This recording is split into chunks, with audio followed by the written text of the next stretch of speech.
I'd like to welcome you to Writers Resist, a re-inauguration, one of many such events held this day across our nation and in Europe, fittingly on Martin Luther King Jr.'s birthday. My father was the very opposite of those dads in country western songs who impart homespun wisdom to their kids. Like many men of his generation, he was pretty quiet most of the time. But once, I heard him recite this oft paraphrased quote, and it has stayed with me through my life. First, they came for the socialists, and I did not speak out because I was not a socialist. Then they came for the trade unionists, and I did not speak out because I was not a trade unionist. Then they came for the Jews, and I did not speak out because I wasn't a Jew. Then they came for me, and there was no one left to speak for me. And I want to thank officially Aaron Ballou, who in the week after the election emailed Anna and me to announce the creation of Writers Resist, along with a close friend of Carol Muske-Dukes, Tom Healy. They got PEN America involved instantly. PEN America has been part of this from the very beginning, and as has been the ACLU. And if you remember, in the very first week after the election, the ACLU took out a full-page ad in the New York Times addressed to the president-elect saying, "We'll see you in court." I was going to read something from the late Tom Hayden's memoir, Hell No, The Forgotten Power of the Vietnam Peace Movement, writing that meditates on the forgotten focus on the anti-war, peace, pro-peace movement against the Vietnam War that was embraced on college campuses and across continents in the 60s and 70s, certainly supported by Dr. Martin Luther King. Instead, I'm going to speak very briefly, quote very briefly from Susan Sontag's remarkable speech on resistance given in Israel in 2003 at the awarding of the Oscar Romero Peace Prize there. Can you hear me? Yes. Good. First, I'd like to say that resistance is a double-edged word. It is defined as withstanding force, for example. Also, it means to take a stand. We writers were given a slight cautionary note to refrain from mentioning, oh God, our president-elect's name today, rather focusing on or concentrating on sharing the great words of great writers and statesmen before us. This is a nonprofit consideration, I think. But frankly, if one asks writers, cautions them not to say something, it's kind of an invitation to anarchy. So I just wanted to add, we should speak out against Voldemort.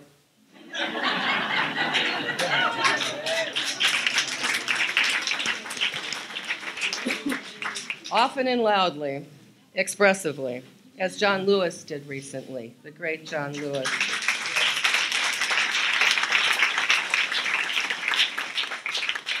He said, not a legitimate president. I would add, an embarrassment to DNA. From Susan Sontag, we are all conscripts in one sense or another. For all of us, it is hard to break ranks, to incur the disapproval, the censure, the violence of an offended majority with a different idea of loyalty. We shelter under banner words like justice, peace, reconciliation that enroll us in new, if much smaller and relatively powerless communities of like-minded, that mobilize us for the demonstration, the protest, the public performance of acts of civil disobedience, not for the parade ground and the battlefield.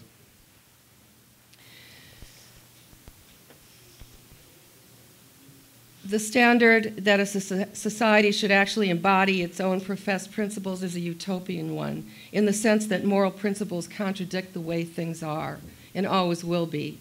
How things really are and always will be is neither all evil nor all good, but deficient, inconsistent, inferior, Principles invite us to do something about the morass of contradictions in which we function morally. Principles invite us to clean up our act, to become intolerant of moral laxity and compromise and cowardice and the turning away from what is upsetting, the secret gnawing of the heart that tells us that what we are doing is not right and so counsels us that we'd be better off just not thinking about it. At the center of our moral life and our moral imagination are the great models of resistance, the great stories of those who have said, no, no, I will not serve. I'd like to ask William Archila to come up to the microphone.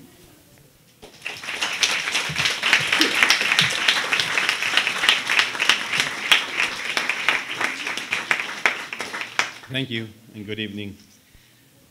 After the election, I found myself not being able to write for days, not a word. Then I heard Carolyn Forche share a statement with Poetry Magazine that captured my attention. In times like this, I'm paraphrasing, in times like this, it is extremely important to be courageous, to organize, to speak up for others, to remain calm but vigilant, to connect with others of like mind. And then I picked up my pencil and found myself writing what amounted to be the following poem. Dark January. Early morning, the fog has already covered the mountains, concealed the little houses and their lights.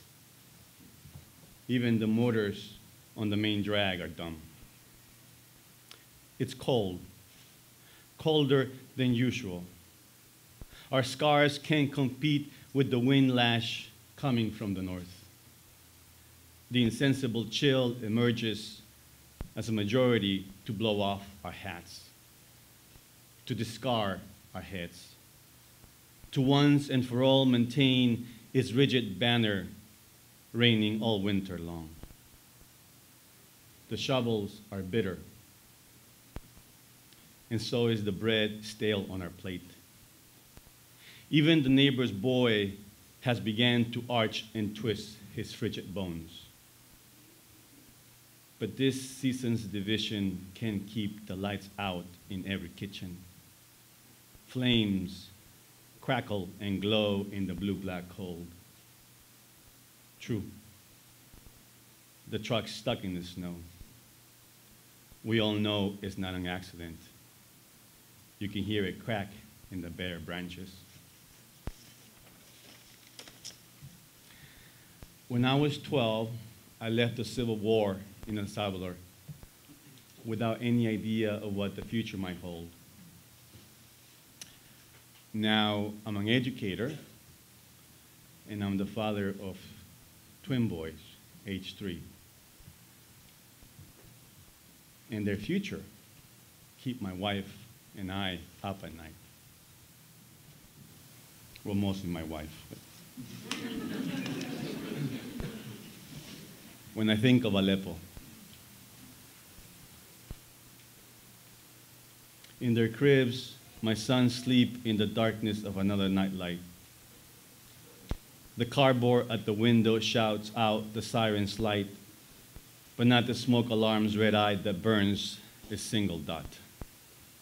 A hole for me to follow, 2 boys seated in rubble, 2 years older than my sons, one torn sweater arm over the other's shoulder, already accustomed to the discharge of blunt, ballistic voices, a sound far from a summer night's white noise that says, I should be doing something, building a house or a well, though my hands have salvaged a fixer-upper for us, but not for the men I see every morning under the underpass. My car and job insignificant, incomprehensible in the face of a lifespan much too short. Foreign policy erases disposable people, then sends aid to start reconstruction.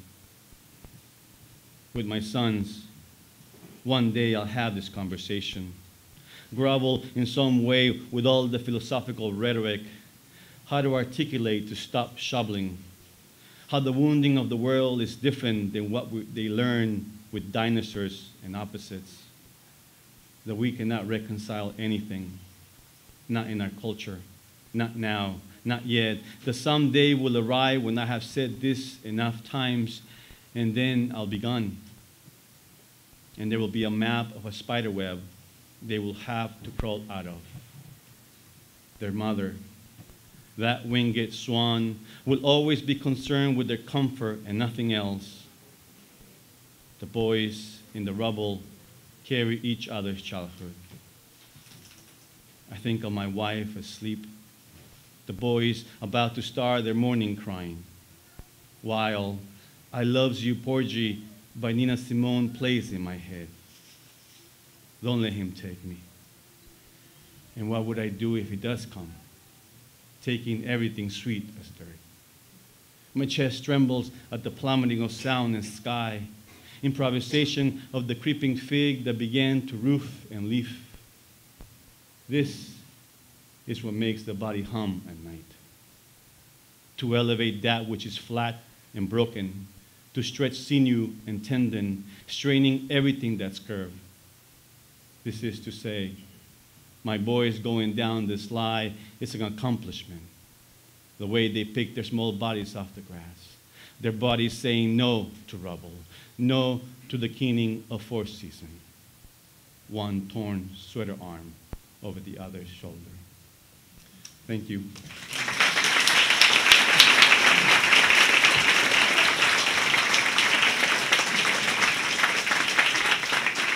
Thank you for coming and thank you for listening. And now, Ishmael Beah.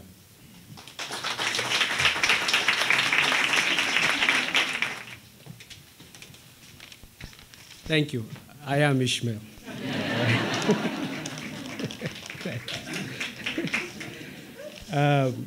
I'm from Sierra Leone in West Africa, and the United States has been my home for quite a bit.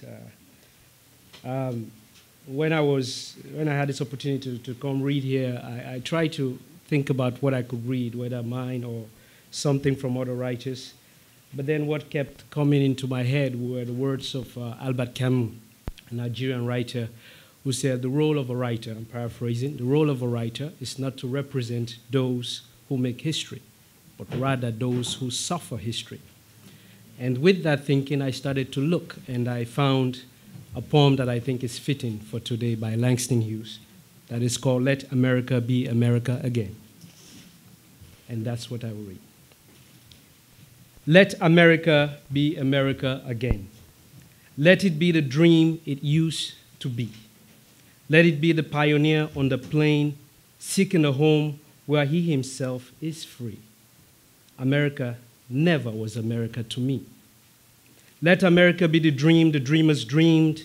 Let it be that great song, Land of Love, where never kings connive, nor tyrant scheme, that any man be crushed by one above. It never was America to me. Oh, let my land be a land where liberty is crowned with no false patriotic wreath, but opportunity is real and life is free. Equality is in the air we breathe. There's never been equality for me, nor freedom in this homeland of the free. Say, who are you that mumbles in the dark? And who are you that draws your veil across the stars? I am the poor white, fooled and pushed apart. I am the Negro bearing slavery's scars. I am the red man driven from the land. I am the immigrant clutching the hope I seek and finding only the same old stupid plan of dog eat dog, of mighty crush the weak. I am the young man full of strength and hope, tangled in that ancient endless chain of profit, power, gain, of grab the land, of grab the gold, of grab the ways of satisfying need, of work the men, of take the pay, of owning everything for one's own greed. I am the farmer, bondsman to the soil. I am the worker, sold to the machine. I am the Negro, servant to you all. I am the people, humbled, hungry, mean, hungry, yet today, despite the dream, beating, yet today, oh pioneers. I am the man who never got ahead, the poorest worker, birthed through the years. Yet, I am the one who dreamt our basic dream in the old world while still a serf of kings, who dreamt a dream so strong, so brave, so true, that even yet its mighty daring sings in every brick and stone, in every furrow turned, in every that's made America the land it has become. Oh, I am the man who sailed those early seas in search of what I meant to be my home. For I am the one who left the dark Ireland shore and Poland's plain and England's greasy lee, and turned from black Africa's strand. I came to build a homeland of the free. The free? Who said the free? Not me. Surely not me. The millions on relief today, the millions shut down when we strike, the millions who have nothing for our pay, for all the dreams we've dreamed, and all the songs we've sung, and all the hopes we've held, and all the flags we've hung, the millions who have nothing for our pay, except the dream that's almost dead today. Oh, let America be America again, the land that never has been yet, and yet must be the land where every man is free and woman. The land that's mine, the poor man's, Indians, Negroes, me, whose sweat and blood, whose faith and pain, whose hand and the foundry, whose plowed in the rain, must bring back our mighty dream again. Sure, call me any ugly name you choose. The steel of freedom does not stain from those who live like leeches on the people's lives. We must take back our land again, America. Oh yes, I say it plain, America never was America to me, and yet I swear this oath, America will be. Out of the rack and ruin of our gangster debt, the rape and rot of graft and stealth and lies, we the people must redeem the land, the mines, the plants, the rivers, the mountains, and the endless plain. All the stretch of these great green states, and make America again.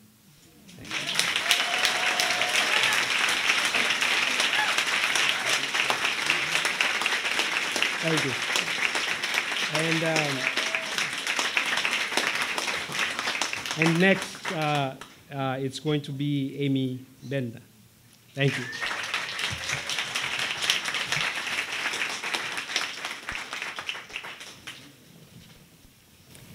When Tuesday rolled around, I was giddy with confidence. I wore white at the voting booth in honor of the suffragettes, as told to me by my friend Mia, voting for the first time, having just attained her citizenship in October at a ceremony downtown at the LA Convention Center with thousands of people from all around the world, and a judge who said it was his favorite part of his job, this ceremony, and a young woman singing the national anthem with an unschooled, beautiful voice, often my favorite kind. Mia, a Canadian, embracing us instead of all the talk about fleeing to Canada, which always floats around in troubled election eras. Outside the ceremony, she was immediately approached by an older woman manning the Trump booth, wanting her to register Republican. She posed for a photo op with a cardboard life-size cutout of Obama instead. I thought about asking the woman about her choice to work for that recruitment booth, how she managed the statements about women that had just come out, but I didn't.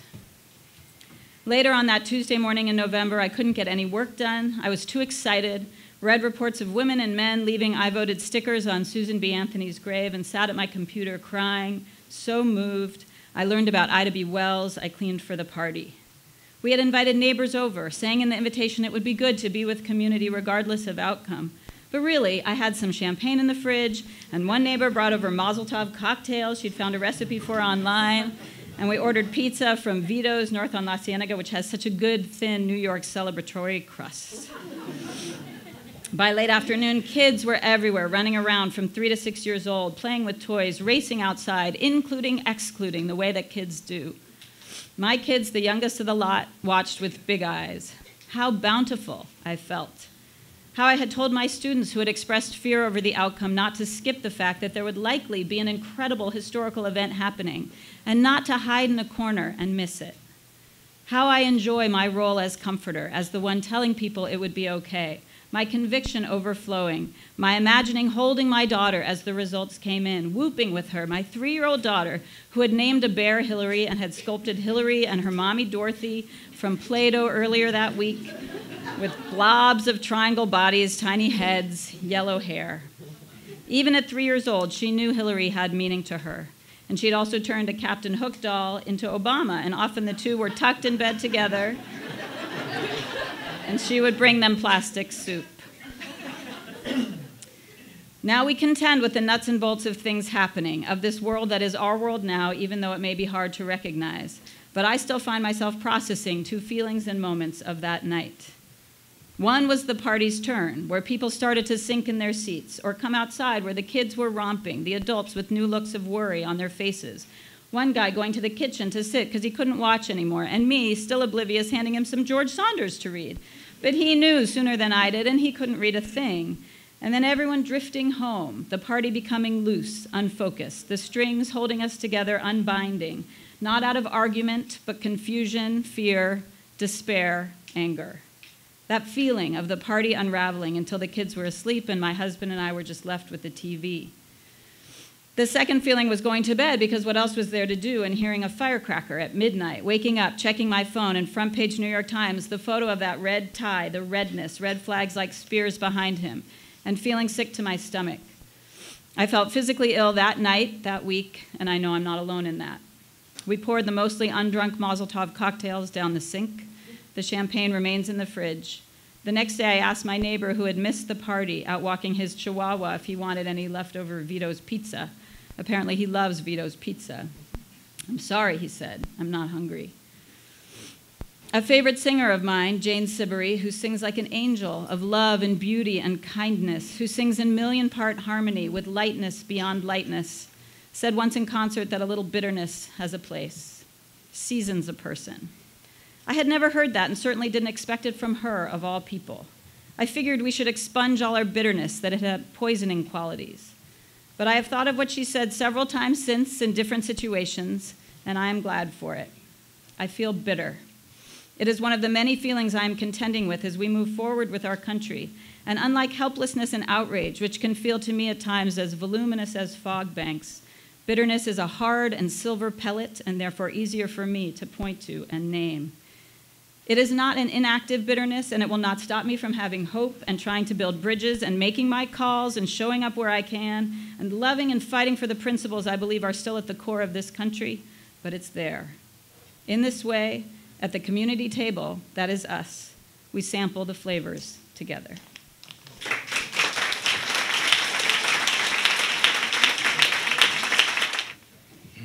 I'm honored to be here among new and old friends. This has the longest title of anything I've written. A suggestion to the driver of the ice blue Toyota Avalon as to what he might include in the text he was writing at the green light at 17th Street in the Pacific Coast Highway last week as I waited behind him in my car. You are the new record holder, and by a good measure.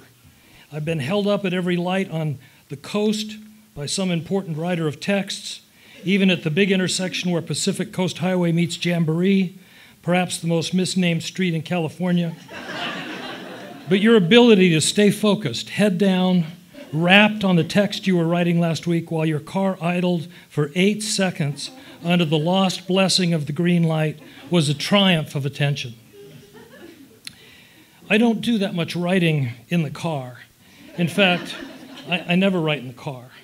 I wrote some poems once on the ski club bus in the snowy parking lot at Alta, Utah, but I was in high school and I was in love. There was no car behind me the other day, or you would have probably heard a horn sound. I don't use my horn for 2 reasons. One, no good was ever achieved by honking.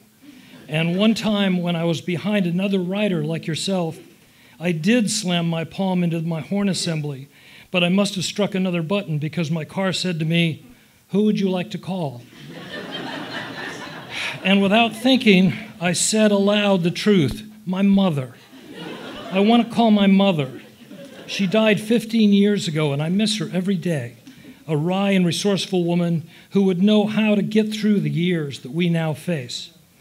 She is still my moral compass, a phrase she would have hated.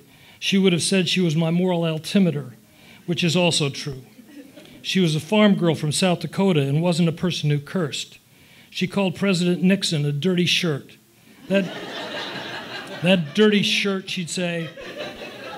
And she didn't allow Spyro Agnew's name to be said in our house. So I didn't honk at you. It's hard to write, and there's little writing that can be improved by the blaring of a car horn. And my horn in this loud season would just be one more thing blaring. It feels like an era of blaring, certainly more blaring than conversation, as we have a character who will become commander-in-chief whose chief mode is to blare. My mother would say, "Let's give him a chance." And then she would have laughed and laughed. How many chances does this big man get? I've looked for the signs of change in his large person, and there's no such signal coming from that orange horizon. I waited behind your car for 8 seconds last week. I'm an old school teacher. I had them to spare. It ultimately isn't much time, but I did think about you. Don't get me wrong, I'm not in love with you, and I'm not sure if I admire you, but you're a citizen, and I didn't honk. In these times, it's a start. As the Nobel laureate in literature said, I'll let you be in my dream if I can be in yours. I'm through honking for now. I hope you were writing to your mother to tell her you love her, and that you're grateful for all your fingers and toes, and for the way she never let you take yourself too seriously. I really hope you were saying you'll see her in a minute, and that you're bringing some soup. We need to care for each other like never before, and guard our tender and battered optimism. It's rough and noisy out here, with strife in the air and the unending tweeting of all the dirty shirts. Thank you.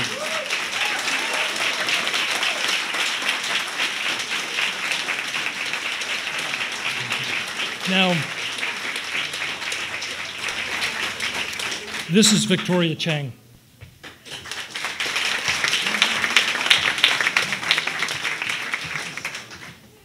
Hi. I'm neither funny, or actually I'm not funny, I'm not motivating, and I'm not moving. So, I'm sorry. So I'm just going to read 2 poems today, one by Thomas Tranströmer, who's a Swedish poet, and one of my own poems.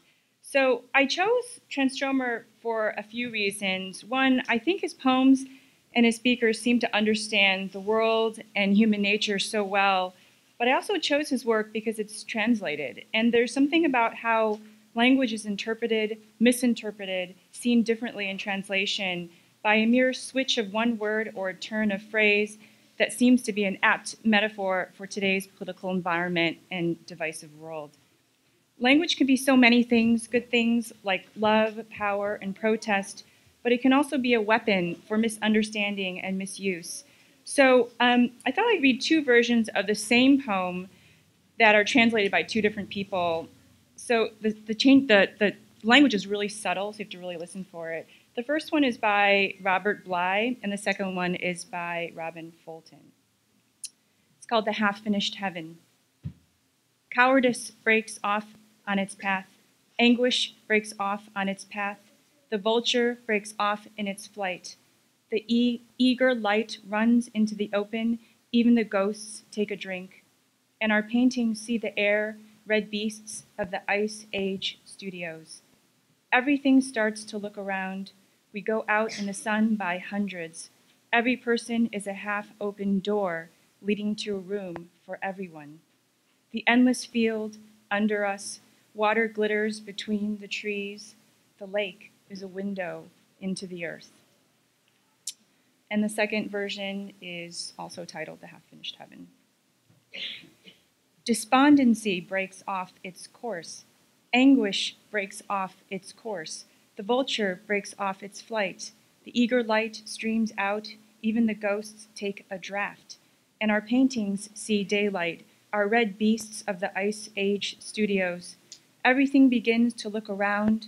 We walk in the sun in hundreds. Each man is a half-open door leading to a room for everyone. The endless ground under us, the water is shining among the trees. The lake is a window into the earth. So then I'll just read one of my own poems. It's called Today, My Daughter, and I chose it because ultimately I think it's about the desire for power. Today, my daughter. Today, my daughter wants to be a waitress when she grows up. She doesn't know that a waitress is not a boss, that a waitress takes orders from everyone, that a waitress must run to a bell, to the phone, to the customer, to the supervisor who is super bossy and wears a greasy visor. Yesterday, my daughter wants to be a pet doctor. The Barbie book has fuzzy pets, furry pets, cute pets with small noses. Barbie doesn't show her missing finger from the cute pet that bit it off. The Barbie is not the boss. The dog is the boss. Ken is the boss of the dog who likes the dog in a pink outfit, who likes Barbie in little skirts with little hips. If a perfect woman like Barbie is not the boss, then who can ever be the boss? Even the man in HR, the man who can fire everyone, cannot be the boss, because he has a boss who hired him, who can fire him, and even the man who hired the HR man has a boss who can fire him. There are fires all over Japan right now. The fire and water both want to be the boss. All the bosses in Japan lost their jobs, lost their limbs. Bob in water no longer care about Bob. The boss in America no longer care about cost. Thank you.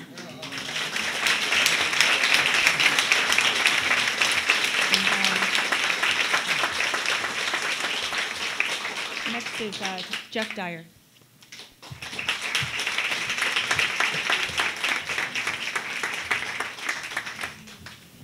Great. It's wonderful to be here, and I guess I'm kind of an ambassador from Britain, and I'm sending thanks from a significant portion of the British people for taking the heat off us. Really,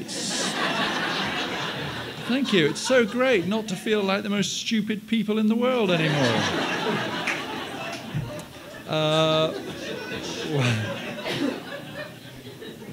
When I was asked to contribute to this, there was absolutely no doubt in my mind who I was going to read from the writer who's meant more to me, I think, than any other, John Berger, who of course, as many of you know, died on the 2nd of January this year. And this is something that he wrote when he died at 90. This is something that he wrote in his late 80s. And then I'll read a short paragraph from something else by him. Don't worry, I've got a whopping great big book here, but I'm only going to read probably half of it. So this is John Berger, not me.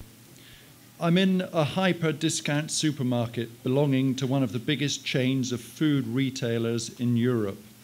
They run over 8,000 stores. You can buy products here, cartons of apple juice, for example, at half the price you pay elsewhere in other supermarkets. It's situated in a zone where the auto routes begin on the outskirts of this city. About 60 people work here, and there are at least as many surveillance cameras. None of the goods are on display. They are in cases with the sides ripped off. Most of the customers are regulars and know their way around. Among them are the elderly poor buying for themselves alone, and many young women shopping for the children. The partner, themselves, their dependents. Everyone, according to their means, buys to the maximum because they don't want to come here more than once, or at the most twice a week.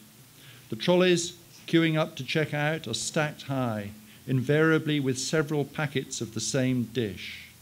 A few of the elderly pay cash, everyone else uses credit cards, anxiously because it's near the end of the month.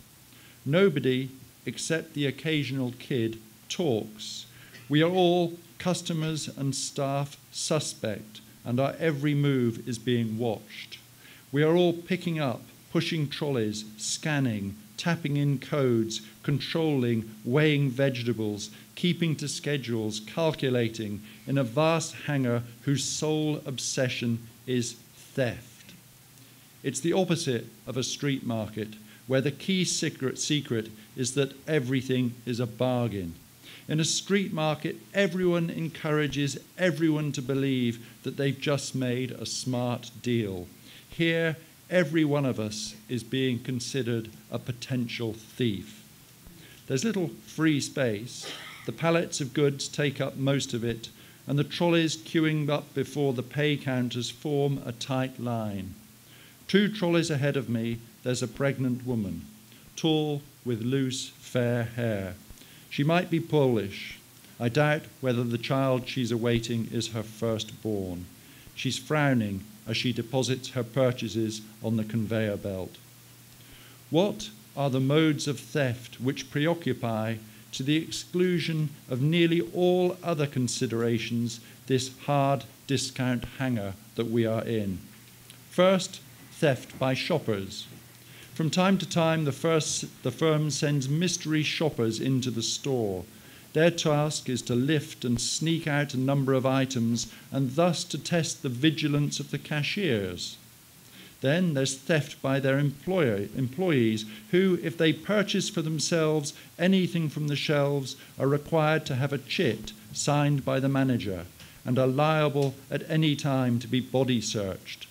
Then there's systematic theft by the firm of unpaid working hours from those it employs. Cashiers are forced to put in at least 2 hours unpaid work per week, often more.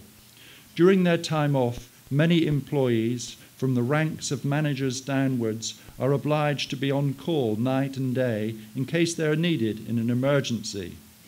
No sick leave is allowed. No legally prescribed pauses between shifts or prescribed days of rest during a week. Then there's theft of workers' rights. Finally, the theft by agro-business corporations closely linked to global food retailers of the initiatives once taken by those who worked the land. Decisions about crops, varieties, seeds, fertilizers, the species of animals to breed, and so on. Once, these were local, pragmatic decisions. Today, the corporations supply the producers and dictate what is to be produced. Global agriculture is becoming pre-packaged with the aim of turning the whole of nature into a commodity. The pregnant woman, whom I think may be Polish, is at the head of the queue. The prescribed target for cashiers is to scan 35 items per minute. None can achieve it. Consequently, they all have minus marks on their performance records.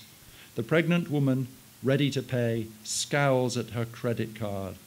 Then she looks up and clearly sees somebody who she recognizes in the line behind her. Maybe they came here together. Maybe they planned to come and shop here at the same time today. Out of a strange discretion, I don't look round to observe whom she has seen. My guess is that he's not a man. I think she's a woman. The Pole lifts her head, shakes back her hair, and smiles in such a way that I conclude this. Then she goes on smiling and smiling. Her smile is an expression of pure happiness. It radiates and absorbs at the same time. Like any sudden happiness, it was unforeseeable. Her smile contains forgotten promises which have, for a moment, returned to become real. Am I exaggerating about the promise of her smile or about the thieving hangar? I am not. Both exist in the same place and at the same moment. And then here's a little conclusion from John Berger, from something he wrote much earlier, from the 1980s. He makes this proposal: political disillusion is born of political impatience, and we've all been conditioned to live this impatience because of the overall promises repeatedly made in the name of progress. Suppose, I said, that we change the scenario, Suppose that we say we are not living in a world in which it is possible to construct something approaching heaven on earth, but, on the contrary, are living in a world whose nature is far closer to that of hell.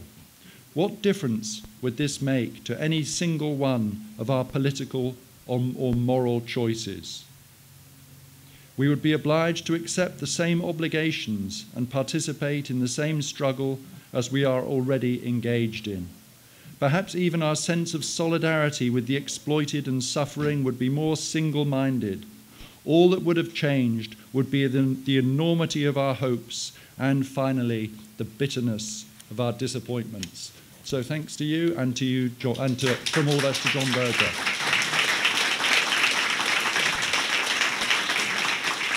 And now we have Blas Falconer.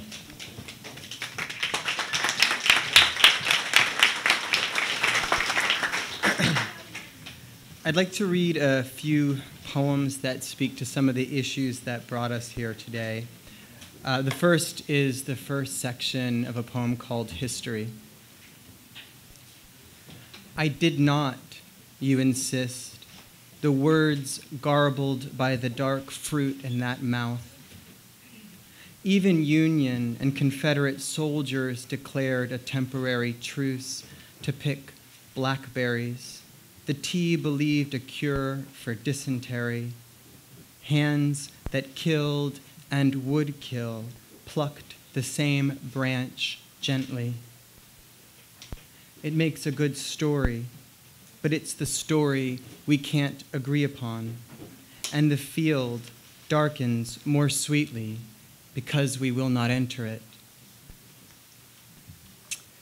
I'm reminded of, in this time, that we have an opportunity as artists to use our art to articulate our anger and fear in a way that might ultimately lead us to overcoming that which frightens and angers us. This poem is called Use Your Words. I have 2 young children. So. You said bad men waited inside your mouth, which meant a fire was catching. We drove toward a cloud of smoke that rose above the city. In the mirror, I saw the wide belt strapped across your chest, and on the radio, men stormed the gates in another country. I do love you, you said, looking out. The window held the sun flatly. I held my breath. The brush had not been cleared in weeks, and the mountain prepared to burn. And this last poem, called Revolution, is inspired by the memory of my grandmother, who fought for independence and for the rights of her fellow Puerto Ricans. It's called Revolution. Plantain trees gather at the edge of the orchard, clamor for light in the foreground. They seem to grow as one, as if they'd fill the field and the mountains behind them, leaves large and frayed. We stood there once, or someplace like it, so here we are again, it seems. Years later, branches leaning over the road, you and your long skirt looking out as if to recall something you meant to do. My country, I hear you say still. But if that's dusk in the hills, you know what's coming to the field. You'll stand among them till there's nothing left to see. I'll wait beside you, though I don't know what we're waiting for.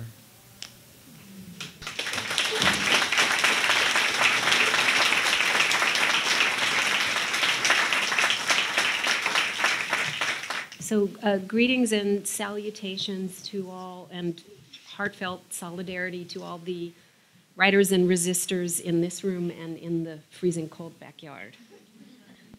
This is a poem called Giraffes. Post-election poem, Giraffes. Acting as if nothing terrible has happened is a failed strategy, you yell. And this docility has ruined and crushed us. And afraid as I am, I cannot hold your vehemence against you at this political moment, as I watch you dig your fingers into the rubble you're sitting on. And you say, maybe it's impossible to believe in politeness or civilization anymore. And you say, complacency has bitten us with rabid hyena teeth for being blind to the suffering of those we thought were not like us at all. And you say, silence and indifference have brought us this dead end, and so you are fresh out of cheeks to turn. So from this day forward, no more hiding in the attic, no more sheltering in place in the balcony or orchestra as oboes tune up, no more sublimating your rape because the rapist was famous, no more huddling on the patio for comet-watching parties at 2 a.m., marveling as the stars shoot across the hallowed blackness. Now that the rain has turned to drops of molten glass. Alas, no more celebrating the chutzpah of elderly skydivers. Only gallows humor now, and vain attempts to comfort the young, whose inheritance we have squandered. The young who you insist are better at comforting us with the sincerity of their terror. Only last-ditch activism, you say, will be coin of the realm. Only tremulous toasts with booze you won't save for special occasions anymore. Only whispered salutes to survival, since power-drunk clowns have taken over the circus and loosed the lions, exacting revenge for being laughed at. And that ancient mound in the backyard you've thrown yourself down on was once a thriving household, archaeologists say. They learned this by analyzing their trash. And these ancestors painted pottery and kept cows and composed songs. And before that, this dirt mound that you've repurposed as a weeping couch was just a sneeze of rock vapor way out in space. You're going to miss this earth, you say, how the sky turns smoky red on some summer nights. Good old planet Earth, home of the meatball omelet, of media spin, of whatever bigoted muck humans dream up, home of maidenhair ferns dripping after a downpour, home of snow, and of every kind of body and feeler and tentacle, every manner of sex, and home of stately giraffes, tame enough to eat from your hand, though that involves such a stretch for them. It folds them in half. How do these tree-like creatures swoop their heads down so gracefully, bowing so low? And in a weird voice, I ask you if you still love me, or can even think about that now. And you stare for a second and say, in this bleak upheaval, that was never up for grabs. So, I'd like to reveal that I went straight from our backyard to the zoo and freed the giraffes and all the wronged animals and conferred with them about government overthrow. But I haven't done anything that revolutionary yet.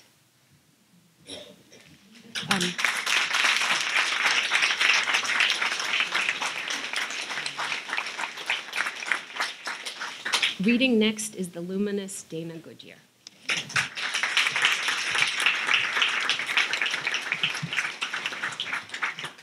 Thank you very much. Okay.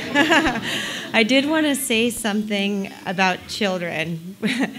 I feel their presence in this room. I feel their presence behind some of the choices of the poems, and I feel their presence in this moment for us politically because they are really who will inherit this moment. We are living in this moment as adults, aware of all of the moment's implications, but it is really their moment in a way.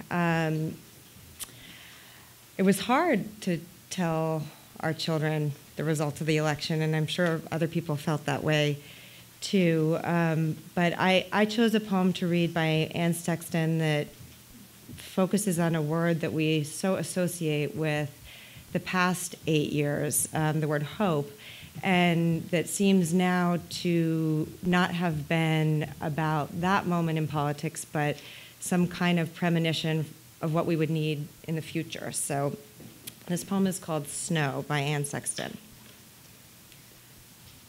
Snow, blessed snow, comes out of the sky like bleached flies. The ground is no longer naked. The ground has on its clothes. The trees poke out of sheets, and each branch wears the sock of God. There is hope. There is hope everywhere. I bite it. Someone once said, "Don't bite till you know if it's bread or stone." What I bite is all bread, rising yeasty as a cloud. There is hope. There is hope everywhere. Today, God gives milk, and I have the pail. Thank you.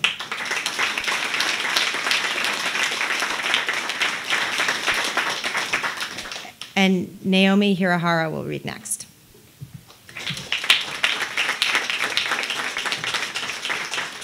I literally need a soapbox. Please, this should not eat in my time. Okay. I will be reading from Michi Nishiura Wegland's groundbreaking book, Years of Infamy, The Untold Story of America's Concentration Camps. It was published in 1976, and Michi at that time was 50 years old. And this was her investigation why she and 120,000 other Japanese Americans were incarcerated.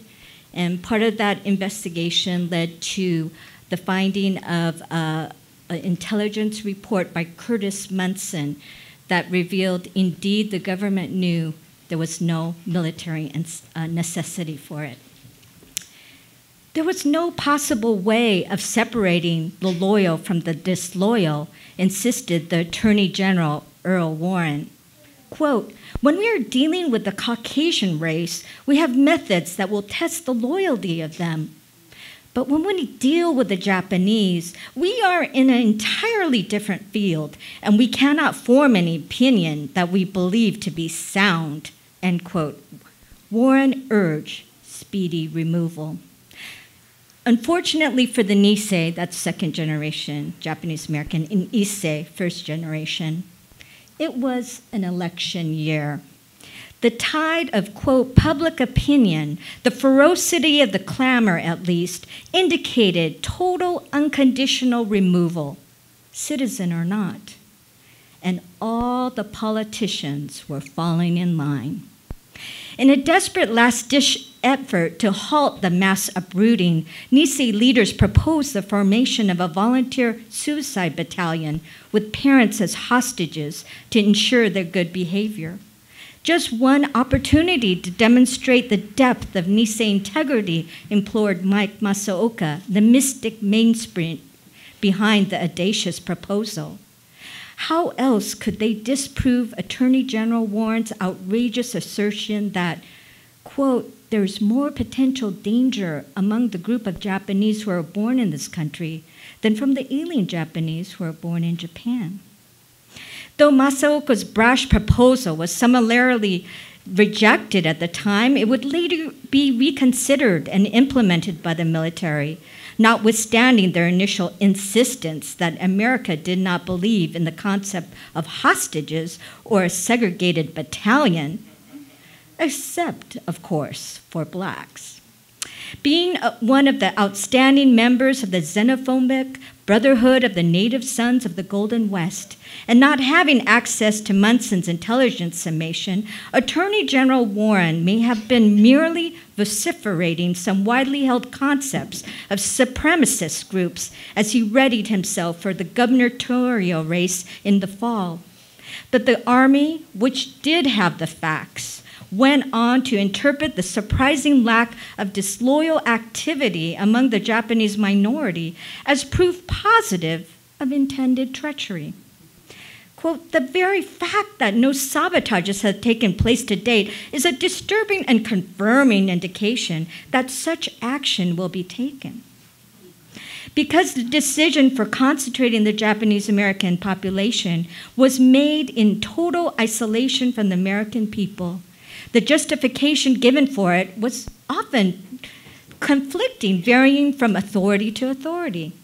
Humanitarian groups and civil libertarians who sharply protested the stamping out of due process were assured that it was merely a protective custody measure deemed necessary to shelter these admirable people from mob action.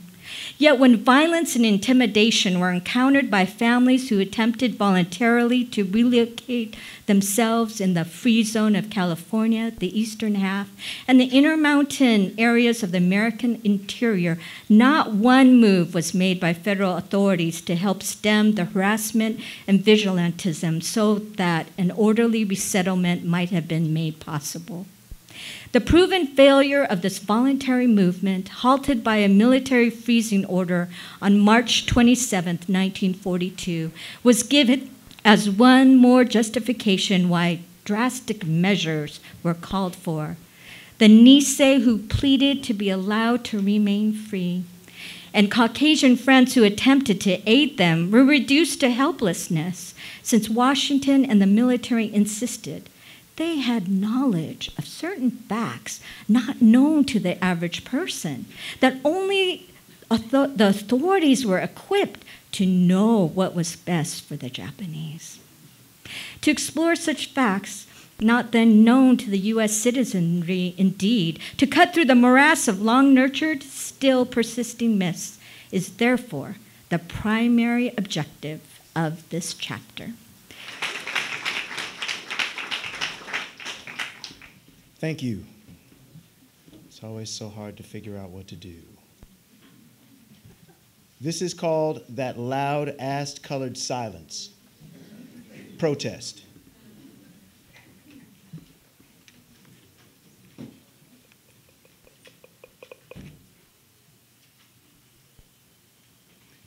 We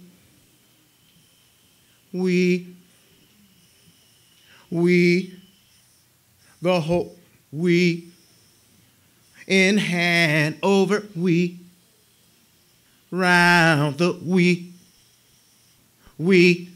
are not free. We walk in the hole. We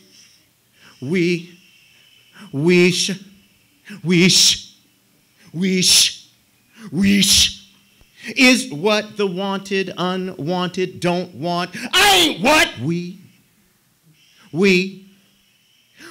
in hand, we are overcome, we are all afraid. Ain't I and am we shall we deep in my, not free. Deep, oh, deep, oh, deep, oh, deep. Walloped up into dream, upended and marched into houndstooth of knit elbows or garden of a million clenched buds. The doubled vox redoubles into synced redoubt and sinks into that old silencing right. We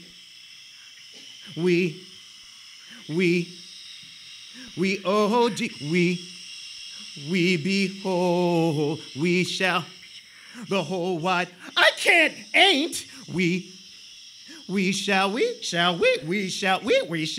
overcome, shall we overcome, we are, shall we overcome. Black lives stutter, black lives stammer, black lives mutter, black lives yammer. We shall,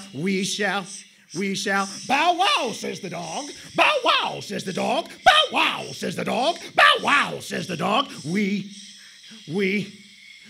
shall. Fireman points the water.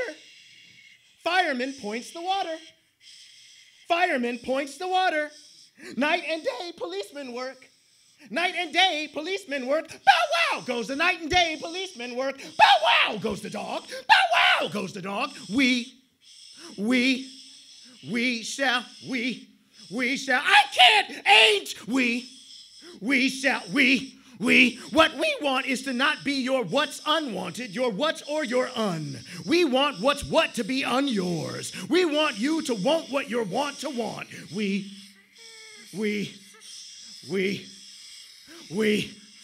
shall, I am, are we overcome? Shh, why won't you? Why won't you? Shh, shh, shh, shh, shh, shh, shh.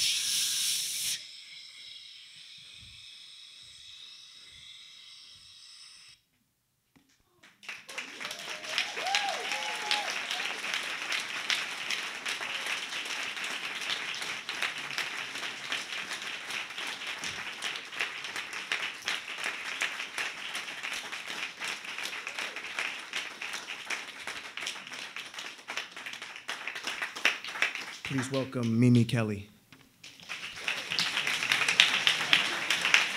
So it looks like 5 pages, but it's all scratched up.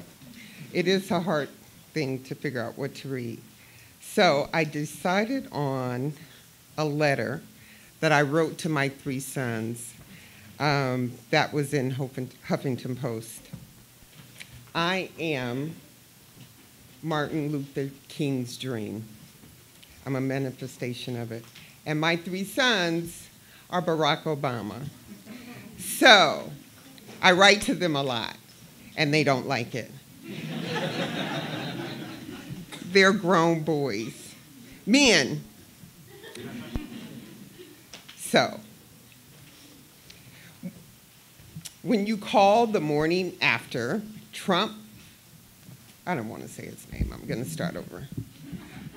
When you called on Wednesday, the morning after the election, I heard something different in your voices, although it wasn't an unfamiliar sound. It was the sound that I'd heard on the other end of the line when I called relatives to tell them that my mama had died. It was high-pitched, weak in tone, with an unsteady rhythm, and hearing it broke my heart. But I understood. I knew that you felt queasy, as did I, from the ground shifting underneath our feet on November 8th. So I wasn't surprised when you called and my cell phone started ringing, since I was, after all, the one who taught you 3 that your fellow Americans were the fairest-minded citizens in the whole wide world. I taught you that the United States of America was the greatest country in the world, and that you would never, ever have to worry about being limited or judged by the color of your skin. And now, all 4 of us were barely audible on the phone. I reassured you that we would survive. I reminded you that I survived Martin Luther King's assassination, I survived Ronald Reagan's presidency, and 2 George Bushes. They were mostly civil and polite presidents, unlike what we're going through right now. My mom, your nanny, survived the same, although she passed right after George Bush won a second term. And I always thought that the win was just too much for her weakened immune system. But before that, she had survived Jim Crow, drinking out the colored-only water fountains, riding on the back of the bus. And it was after that dark time in America's history that she was able to go to college, then obtain a master's, and finally get her PhD. This letter, I hope, will remind you that Black people are strong. We walk with our heads held high, pointing to the sky, even during periods when racism in America is at an all-time high. This new conservatism is crass, dark, and a shock to the nervous system of people of color. But you Kelly men will survive, and Mommy doesn't want you to deny the sadness and loss that you feel inside. America is meaner now. Americans are more divided, and hate crimes are at an all-time high. And our president-elect has refused to apologize for any of the racist and sexist rhetoric that he espoused over the last year that gave racists permission to unleash their hate across the United States. There's a black Trump car with flags flapping in the wind, Trump sprayed in the white on the back, and a man with a red cap, his elbow hanging out of the window, that races up and down our beautiful Sherman Oaks neighborhood. The other day, when I tried to take a picture of him, he gave me the middle finger. All of this is stressful, so you must be kind to yourselves and allow your mind and body to process this change of moving backwards in time. It is frightful and stressful that white supremacists and neo-Nazis are being legitimized and normalized by the media, calling them alt-right. You must grieve to release the sadness that you feel. You will go through the 5 stages of grief: denial, anger, bargaining, depression, and acceptance. You were in the first stage when you called me the morning after. I must admit that I slipped into the grieving phase of depression without even realizing what was going on. I have not wanted to write. As we enter the final grieving stage of acceptance, I want you to know, my sweet sons, that it is so important that you contribute your best to society during this time. As old black folks always say, God works in mysterious ways. And I believe on this leg of the journey, he's going to use ordinary folks like you and me.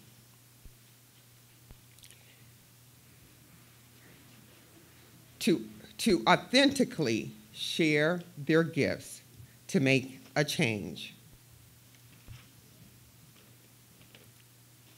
As we accept this change in history, my sons, keep being the wonderful, loving, smart, young black men that I raised you to be, who went to the best schools here in Los Angeles, from kindergarten to college. Continue to believe you're not limited by the color of your skin. There are more fair-minded Americans than racist ones. Hillary Clinton received almost 3 million more votes than that other one, according to the latest tallies. Always remember that there are a lot of good white people who don't deny the history of racism in America and who would never, ever vote for a candidate who spewed racist rhetoric. They will stand with you. You are not alone.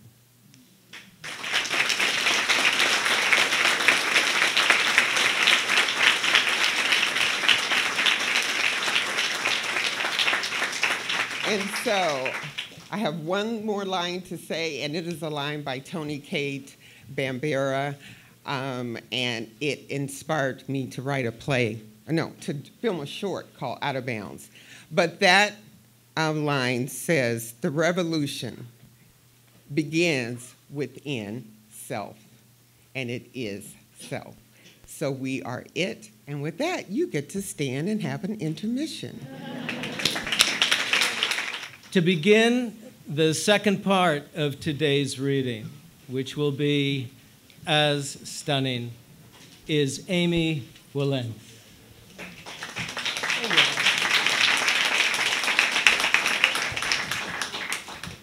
Hi. So I wanted to read 2 things today. One of them I'm going to read is by someone who no doubt was once a president-elect, even though we don't think of him that way. And it was at a very difficult moment in his presidency, and it printed out very small on my printer, so I may have to squint and be odd. But this is the Gettysburg Address by Abraham Lincoln. 77 years ago, our fathers brought forth on this continent a new nation, conceived in liberty and dedicated to the proposition that all men are created equal. Now we are engaged in a great civil war, testing whether that nation or any nation so conceived and so dedicated can long endure. We are met on a great battlefield of that war. We have come to dedicate a portion of that field as a final resting place for those who here gave their lives that that nation might live. It is altogether fitting and proper that we should do this. But in a larger sense, we cannot dedicate, we cannot consecrate, we cannot hallow this ground. The brave men, living and dead, who struggled here have consecrated it far above our poor power to add or detract. The world will little note nor long remember what we say here, but it can never forget what they did here. It is for us, the living, rather to be dedicated here to the unfinished work which they who fought here have thus far so nobly advanced. It is rather for us to be here dedicated to the task remaining before us, that from these honored dead we take increased devotion to that cause for which they gave the last full measure of devotion, that we here highly resolve that these dead shall not have died in vain, that this nation, under God, shall have a new birth of freedom, and that government of the people, by the people, for the people, shall not perish from the earth. Yes. A big hand for Abraham Lincoln. So I'm going to read a poem by W.H. Auden. It was a poem that was widely circulated on the internet after September 11th, another national crisis, as I now think of it. The situation has changed, but is the same. When you listen to some of the images, you can think of Trump Tower. You can think of Marine Le Pen, a fascist, visiting Trump Tower, visiting a supporter of the president-elect.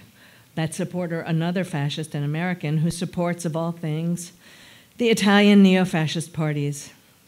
This poem is by Auden, who saw fascism close up in his era and would recognize our days. It's called September 1, 1939. September 1 happens to be my birthday, so I find this a little precious and important. I sit in one of the dives on 52nd Street, uncertain and afraid, as the clever hopes expire of a low, dishonest decade. Waves of anger and fear circulate over the bright and darkened lands of the earth, obsessing our private lives. The unmentionable odor of death offends the September night. Accurate scholarship can unearth the whole offense from Luther until now that has driven a culture mad. Find what occurred at Linz, what huge imago made a psychopathic god. I and the public know what all school children learn. Those to whom evil is done do evil in return. Exiled Thucydides knew all about that. Exiled Thucydides knew all that a speech can say about democracy and what dictators do, the elderly rubbish they talk to an apathetic grave. Analyzed all in his book, the enlightenment driven away, the habit-forming pain, mismanagement, and grief, we must suffer them all again. Into this neutral air, where blind skyscrapers use their full height to proclaim the strength of collective man, each language pours its vain competitive excuse. But who can live for long in a euphoric dream? Out of the mirror they stare, imperialism's face and the international wrong. Faces along the bar cling to their average day. The lights must never go out. The music must always play. All the conventions conspire to make this fort assume the furniture of home, lest we should see where we are, lost in a haunted wood, children afraid of the night who have never been happy or good. The windiest militant trash important persons shout is not so crude as our wish. What mad Nijinsky wrote about Diaghilev is true of the normal heart, for the error bred in the bone of each woman and man craves what it cannot have, not universal love, but to be loved alone. From the conservative dark into the ethical life, the dense commuters come, repeating their morning vow. I will be true to the wife. I'll concentrate more on my work. And helpless governors wake to resume their compulsory game.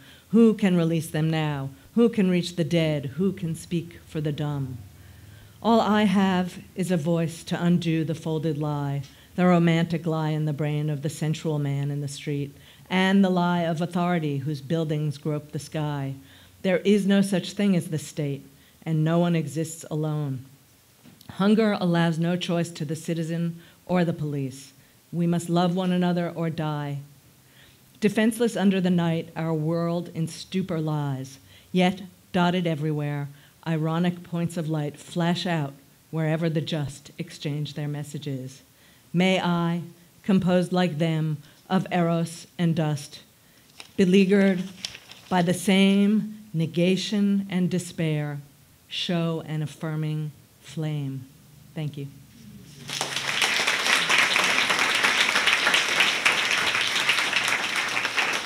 Up next, Vandana Khanna.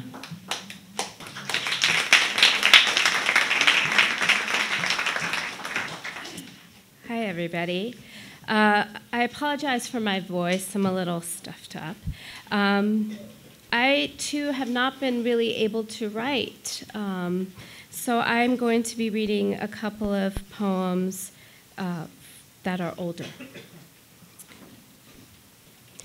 My mother at JFK tries to pick up the cadence of the immigration officer's annotations, blurry and abstract. Quick turns of the tongue stroke the air with all the bustle and weariness of this new world. Its thick accents and alleyways, gypsy cabs and jazz. She learned English watching Audrey Hepburn movies, where every sigh sounded like music. Clearly enunciated vowels and consonants stood stiff as sugar cane, as the British nuns who taught her, who wrapped their speech across her knuckles. At night, she wants to wrap the cough and sputter of scooters, the low moan of oxen around her, like her mother's shawl. But she can't hold back the sheer demand of horns and sirens, of America seeping through her mind, until her body throbs and pulses with its rhythm and rhyme.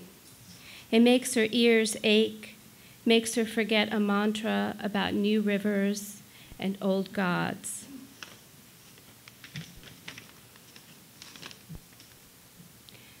Dothead. They caught us once between the cypress trees, a block from our apartment complex, where the hallways always smelled of beer and boiled rice, though I don't remember exactly. Just two boys on bikes, the flash of sunlight on steel handlebars, words sharp, and the bite of mosquitoes burned our ankles. Something hard hit my brother in the head. A red bindi in the center of his forehead, like a rose, like the ones I saw my mother wear, but his bled down his face. A dot head, a sand nigger, one of them who never freckled during recess, smelled of curry and spices, ate their sandwiches rolled up in brown bread, skin dark as almonds. Except they got it wrong. No matter how many times they rode by, chasing us with words, with rocks and broken bottles spitting at our backs, they got it wrong. It was a sign of being blessed after temple, of celebration when women wore them, red gold to match silver-threaded saris, to match red and green glass bangles that shivered up their forearms. My brother's jagged, glittering more than a pundit's thumbprint, more than a holy mark, glittering. Thank you.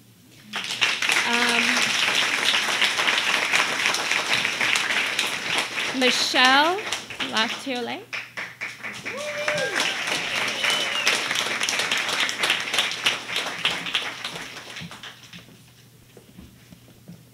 Thank you for being here.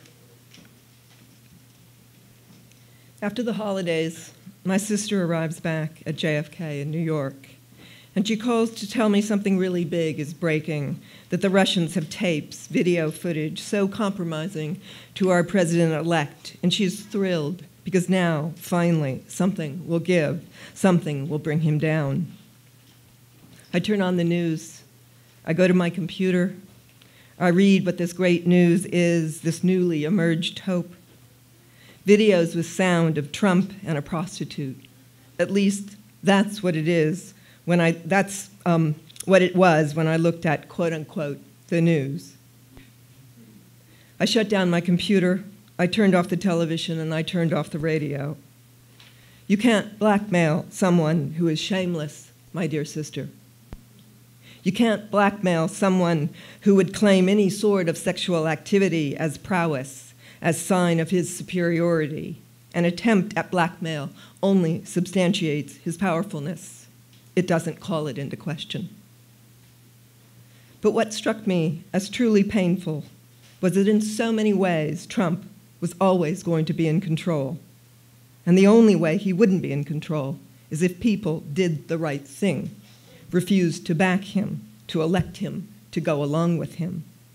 You can't count on a neo-fascist suddenly coming up with a head full of compunction. It's not going to happen. You can't blackmail someone who has no shame at anything he does. And if there is one thing we have watched over and over again, it is a man who does not apologize, a man who does not care what anyone else thinks or feels, and a man who, if he ever pauses to think, only thinks admiringly of himself. The people who voted for Trump elected a businessman. They elected a billionaire. And they did indeed. And a businessman, a billionaire, within tertiary capitalism, is the equivalent of the man with the highest virtue. He who dies with the most toys wins, that sort of thing. Shame depends on another system of evaluation, and Trump doesn't operate there. At the press conference held shortly after the disclosure of these putatively compromising tapes, Donald Trump offers as evidence that there are no videos, that word of these things held by the Russians is fake news. He offers as proof of their fabrication that he, the Donald, is a germaphobe.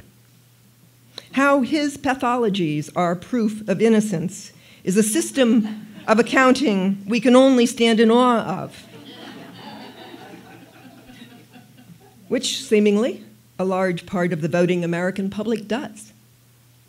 Or we can stand against that system and refuse to lend it credence. After all, the defense, I didn't rape her because I hate pussy, doesn't quite hold up now, does it?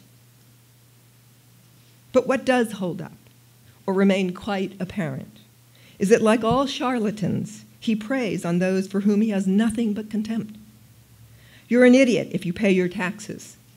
And so all of those beleaguered American workers who voted for him voted for someone who detests them, is revulsed by their stupidity. It is hard for many of us to fathom why these voters don't fathom this dynamic, don't see the contempt that Donald Trump has for them. Oh, how he loves the uneducated, and he has said that, is recorded on tape saying this. Of course he does. Of course he heralds the uneducated, because so many are his followers, because so many seem so susceptible to his propaganda. But what about the educated who voted for this man, both male and female? What about so many other groups? Unfortunately, where I perceive the appeal of Donald Trump to so many voters, both male and female, educated or not, is their relishment of misogyny, their terror of the power of women. A few months ago, when many of us had convened as writers at Skylight Books to begin our resistance to this election, this direction our country has careened in, David Ulin read a piece, a cri de coeur that he had written himself about sitting at his kitchen table with his children. And though I'm now a little hazy on the specific details of the piece, what I remember so distinctly was its unabashed pain in the face of this monstrosity, this president-elect. I didn't have the courage to write something myself. Don't say things half as well as the best lack all conviction, while the worst are full of passionate intensity. I am no Yeats. But David Ulin's plain-spoken despair reminded me that sometimes just speaking one's mind unabashedly is what is required. Not that we be writers of excellence, but that we be citizens of substantive exchange regardless of craft or beauty. Those are hard measures for me to put aside, craft and beauty. I don't do this well. I understand profoundly Jackie Kennedy's resort to beauty as the only thing that now matters, a woman who has held her husband's bullet-shattered head in her lap. I understand so profoundly her insisting on dignity and beauty. To the misogynists, both male and female, you will never win against the beauty women make, starting with maternity. You will try to control it, to own it, to degrade its importance, but you will never be able to leach it of its solace, its ability to retain meaning, even in the face of the most horrific circumstances. Of course, Donald Trump and his ilk are germaphobes. Of course, women are a pestilence, because beauty is not bought and sold. Beauty is not the result of money. Beauty is created from the human spirit in need of meaning, solace. The poorest of the poor have made beauty, have needed almost everything, but have made beauty nonetheless. That kind of negation of capitalism is terrifying to the powerful. Of course, Jackie Kennedy was obsessed with beauty, and she was reviled, pathologized, diminished. But she had made something of a country's ineradicable violence. She had made something powerful and affecting. I just say this very obvious thing to remind us, to remind myself, that we can make beauty regardless of a system that would insist we participate as capitalists, a system that would insist we care only about money, who has the most of it. It's a system that hates us because we care differently, we value differently, and because we do, we are a threat. The measure of Donald Trump's competence cannot, for many of us, be that he is rich, that he knows how to manipulate money, that he knows how to cook the books. That is no kind of existence for many of us. That is meaninglessness. Women make men and women make all the iterations a human creature can be. And unfortunately, to so many now in power, that monopoly, well, let me put it this way. That monopoly women have, it keeps the powerful up at night. And I would be a fool to see those sleepless folk as just men. They are women too. I've had a life so lucky in its men. I am surrounded by lovely, lovely men, many of whom I perceive as feeling this election more painfully than I do. They do not participate in this misogyny, this system bereft of virtue, bereft of regard for others. David Ulin's pain was palpable and raw. It was a gift. And what many of us can do is attempt meaning, make beauty too sometimes, but meaning. And I don't think meaning is male or female, nor do I think it is some static answer. Meaning is kinetic and mutable, responsive and surprised. And its cost is only if we don't attempt to make it, and attempt it constantly, indefatigably, beautifully, earth to earth.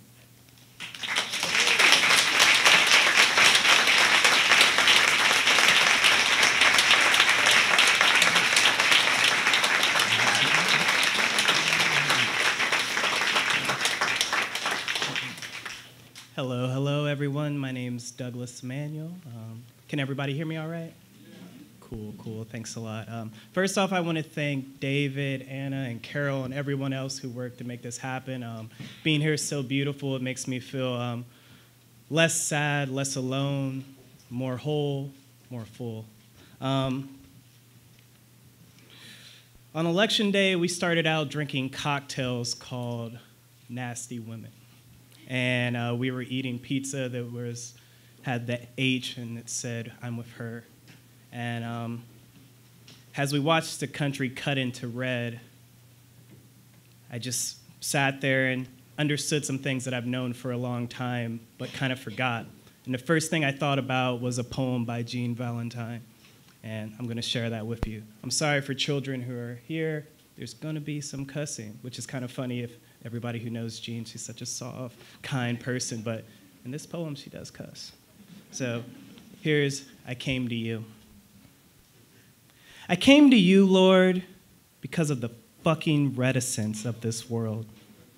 No, not the world, not reticence. Oh, Lord, come. Lord, come. We were sad on the ground. Lord, come. We were sad on the ground. I like to end with one of my poems. I'm from the Midwest, from a town neighboring a notorious KKK town that supposedly has a bar in which people come and drink from a black man's skull. I'm from Anderson, Indiana. That's Elwood, Indiana. I do want to blast them off at times like this. And so I know that that makes it to where I shouldn't have been surprised by the election, but I was lulled to sleep by the promise of Obama's presidency.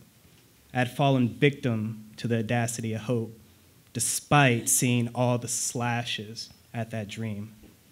This poem reminds me of home and wakes me from that false dream. It's called Heading Down.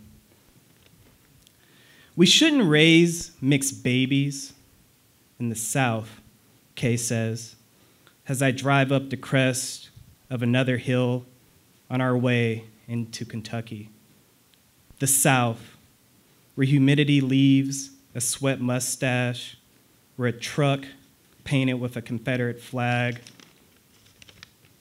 on the windshield skitters in front of us.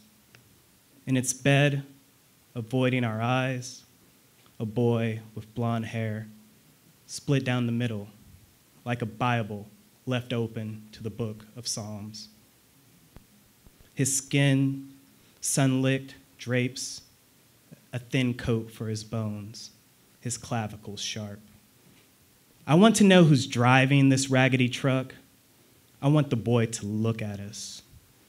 I want to spray paint a black fist over that flag. I want the truck to find its way into the ravine. I want to. Stepping on the gas, I pass the truck. Kay and I turn our heads. The boy smiles and waves. The man driving doesn't turn his head, keeps his eyes on the road. Kay turns red as she draws her fingers into fists, and all I can do is stare at the whites of her eyes. Thank you very much.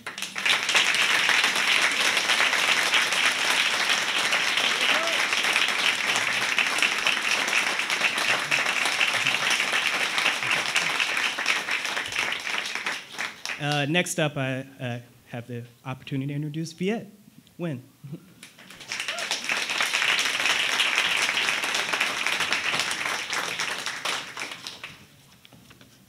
I'm going to be reading from a speech by Martin Luther King Jr. titled Beyond Vietnam. Picked it because most people know I have a dream, and relatively few people know Beyond Vietnam, even though it is actually a very important speech. And the second reason I picked it is that it's still completely relevant. He delivered this speech on the 4th of April, 1967, 1 year before he was assassinated. Even when pressed by the demands of inner truth, men do not easily assume the task of opposing their government's policy, especially in time of war.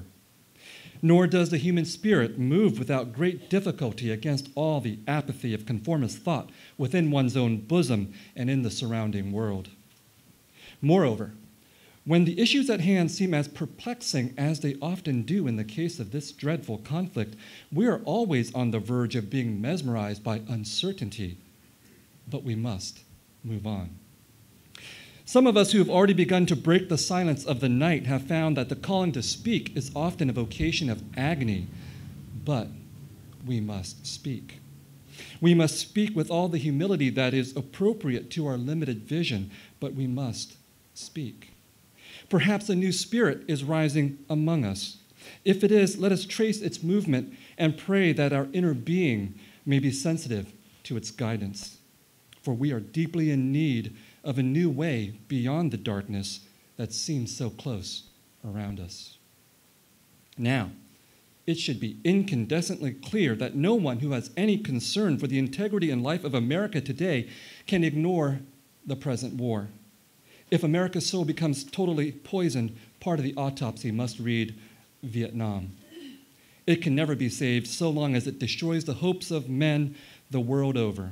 So it is that those of us who are yet determined that America will be are led down the path of protest and dissent, working for the health of our land.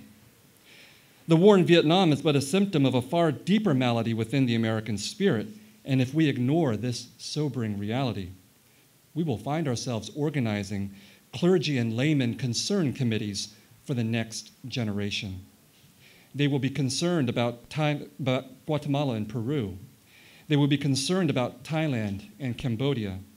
They will be concerned about Mozambique and South Africa. We will be marching for these and a dozen other names and attending rallies without end unless there is a significant and profound change in American life. This is the role our nation has taken, the role of those who make peaceful revolution impossible by refusing to give up the privileges and the pleasures that come from the immense profits of overseas investments. I am convinced that if we are to get on the right side of the world revolution, we as a nation must undergo a radical revolution of values. We must rapidly begin the shift from a thing-oriented society to a person-oriented society. When machines and computers, profit motives and property rights are considered more important than people, the giant triplets of racism, extreme materialism, and militarism are incapable of being conquered.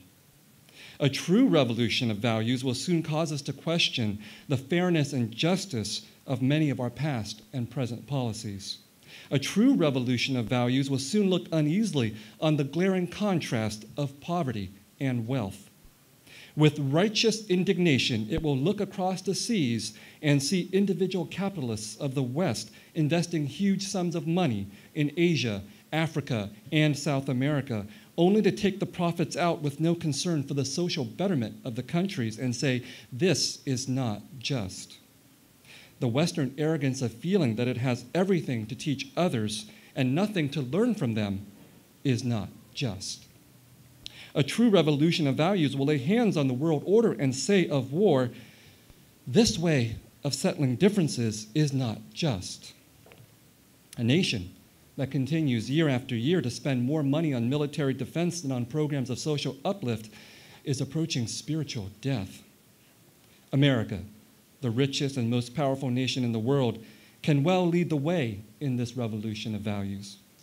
There's nothing except a tragic death wish to prevent us from reordering our priorities so that the pursuit of peace will take precedence over the pursuit of war.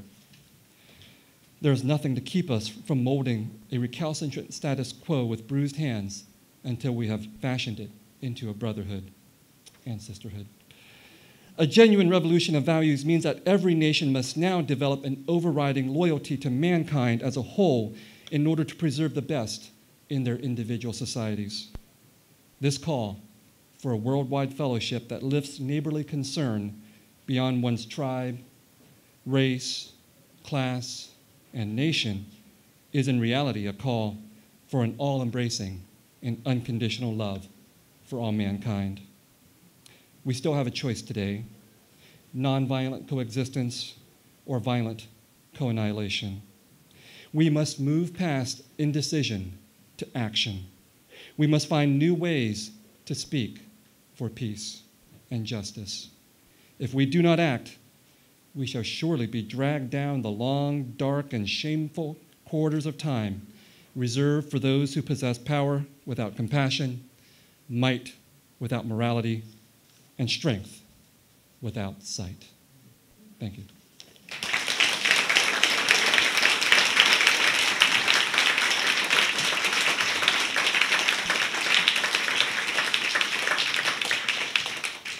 Our next reader is Alicia Partnoy.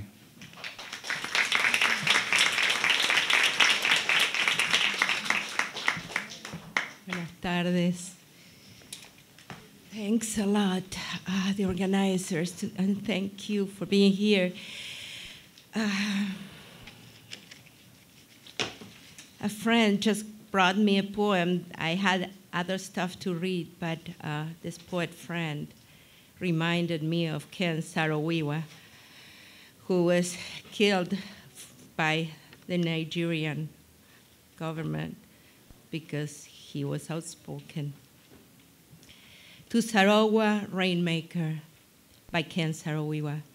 We have returned with empty hands and hollow minds from the thunderstorm, raining blood, Almighty One, whose wing brings rain. We did not pray for war, wash the stain of strife away. We'll speak no more of coups and colonels and raids at dead of night. We'll forget the bombs, build scores of tombs and bury the dead. Receive us, Mighty One, with a cleansing shower. Ken Saro-Wiwa. I'm a current member of the ACLU. And we are here because of them, right? We are here to fundraise for them. I'm going to share, you know, in the times like this, we poets have sometimes a duty of lifting people's spirits. I wrote these two poems I'm going to read in prison in Argentina after I was disappeared. Doña Serpiente is a poem for the serpent, which is female because it was a dictatorship back then, but it's translated as Mr. Snake. What will you do, Mr. Snake, when suddenly you see that the felled tree reproduces new seeds, when the severed branch grows anew towards the sky, when the mutilated wing once again soars? When our tears or our affliction turn to song? What will you do, Mr. Snake, when through our struggling, everything is different? How many? Let's see. 5 minutes we have to read. Doña Serpiente. ¿Qué va a hacer Doña Serpiente cuando vea de repente que el árbol que ha talado reproduce simiente? Cuando la rama cortada crezca de nuevo hacia el cielo, cuando el ala mutilada vuelva a remontar el vuelo. ¿Qué va a hacer Doña Serpiente cuando a fuerza de pelearlo todo sea diferente? The last poem that I'm going to read.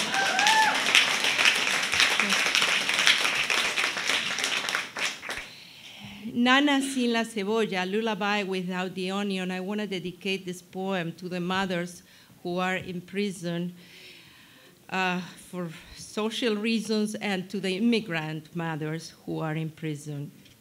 Lullaby Without the Onion with Miguel Hernandez. Your mother isn't in prison. Your mother has birds in her blood. Grates and bars don't detain her, nor padlocks, nor is she in prison, nor has she left you. Her sadness is a dove, her pain is swallow, her days are sparrows seeking your street corners. Your mother isn't in prison, girl. Your mother throws the birds of her blood into flight. If they get to your soul and make nests, you can shout to them, it has already downed.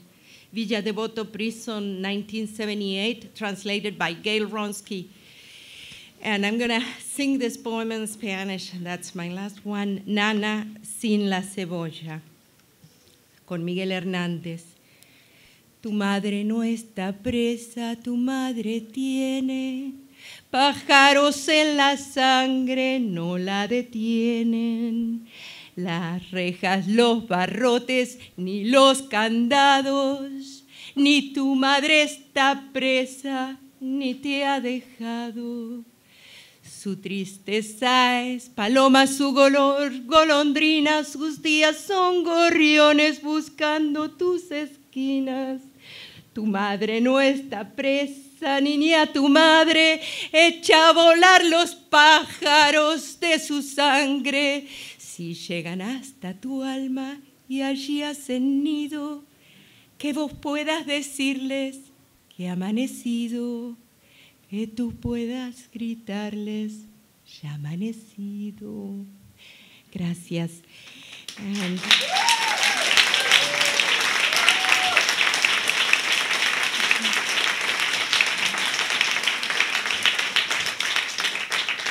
And I have the pleasure of introducing Christine Schutt.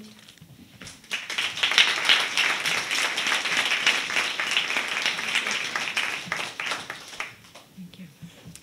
I want to say how grateful I am to be here from New York, where a lot of us are unhappy. Summer apples to be had in the United States in the 1850s. Pearman, red astrakhan, Benoni, Bevan's favorite, Bohannon, Caroline red June, early harvest, early strawberry, early Joe, Garrettson's early, golden sweet, Keswick codlin, Lyman's pumpkin sweet, Manamet Oslin, Summerbelle fleur, sweet paradise, summer rose, summer queen, and sops of wine. Fall apples. Emperor Alexander, Autumn Swar, Beauty of Kent, Bailey Spice, Clyde Beauty, Duchess of Oldenburg, Cloth of Gold, Fall Pippin, Fleiner, Garden Royal, Sassafras Sweet Coal, Jewett's Fine Red, Queen Anne, Maiden's Blush, Lyman's Pound, Sweet Porter, Palm Royal, and President. And at long last, the long-laster winter apples. Siberian crab, flowering Chinese, burrasa, bellflower, belle bon, carthouse, domine, famuse, fellowwater, Fort Miami, King Jonathan, limbertwig, mother, palme d'api, minister, Ortley, Peck's Pleasant, Pickman, Prior's Red, Rawless Janet, russet golden, seek no further, winter blush, and winesap. Henry Thoreau took it upon himself to name the nameless wild apples, and he wanted good Yankee names for plain village apple eating. Blue Jay apple, Wooddell apple, truant's apple, wayside apple, beauty of the air, wine of New England, Concord apple, saunterer's apple, the Assabet apple, the railroad apple, all the way to the apple that grows in an old cellar hole, those hardest to find apples whose fruit we tasted in our youth.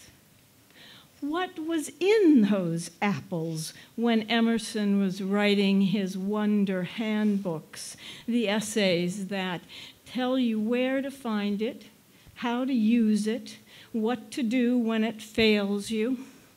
1850, The Scarlet Letter. 1851, Moby Dick.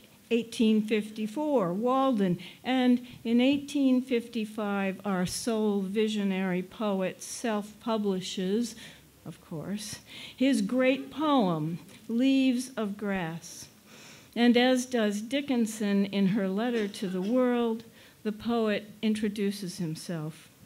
Walt Whitman, an American, one of the roughs, a cosmos, disorderly, fleshy, and sensual, eating, drinking, and breeding, no sentimentalist, no stander above men and women or apart from them. Leaves of grass, blades of grass, common, ordinary, everywhere, grass sprouting alike in broad zones and narrow zones, growing among black folks as among white. The poet is a cataloger, democratic, inclusive, eclectic. The contralto, the carpenter, the pilot, the mate, the wooddrake, the gander, the sharp-hoofed moose of the north. The states all make appearances, some of them wearing their funny names: Hoosier, Badger, Buckeye, Wolverine.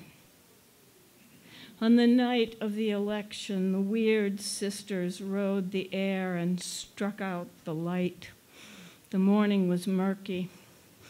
In his supermarket in California, dated Berkeley, 1955, Allen Ginsberg walks with Walt Whitman down the wide aisles, which, from this vantage, 2016, seems benign.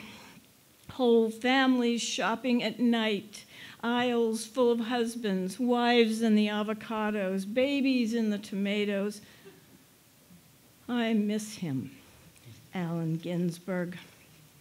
All the questions he had for Whitman are mine for him. Where are we going, Allen Ginsberg? Dear Father Graybeard, lonely old courage teacher, what America do we have? And the strangest thing happened to me in writing this, not spooky in the way of election night, but electric and large.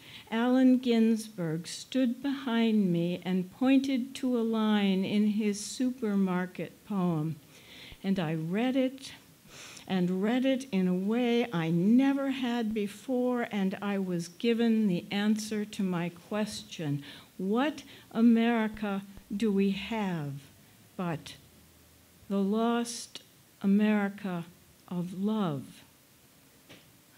The lost America of love. Oh, thank you.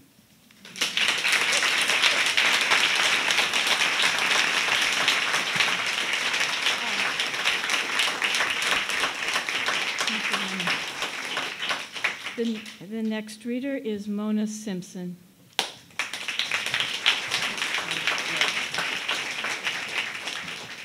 Thank you. Feels good to be here together. I'm going to read a poem called Dover Beach by Matthew Arnold. The sea is calm tonight, the tide is full, the moon lies fair upon the straits. On the French coast, the light gleams and is gone. The cliffs of England stand glimmering and vast out in the tranquil bay. Come to the window, sweet is the night air, only from the long line of spray where the sea meets the moon-blanched land. Listen, you hear the grating roar of pebbles which the waves draw back and fling at their return up the high strand. Begin and cease, and then again begin, with tremulous cadence slow, and bring the eternal note of sadness in. Sophocles long ago heard it on the Aegean, and it brought into his mind the turbid ebb and flow of human misery. We find also in the sound a thought, hearing it by this distant northern sea. The sea of faith was once, too, at the full, and round the shore lay like the folds of a bright girdle furled. But now I only hear its melancholy, long withdrawing roar, retreating to the breath of the night wind, down the vast edges drear and naked shingles of the world. Ah, love, let us be true to one another. For the world which seems to lie before us like a land of dreams, so various, so beautiful, so new, hath really neither joy nor love nor light, nor certitude nor peace, nor help for pain. And we are here as on a darkling plain, swept with confused alarms of struggle and flight, where ignorant armies clash by night. Thank you. Please welcome the poet Safiya Sinclair.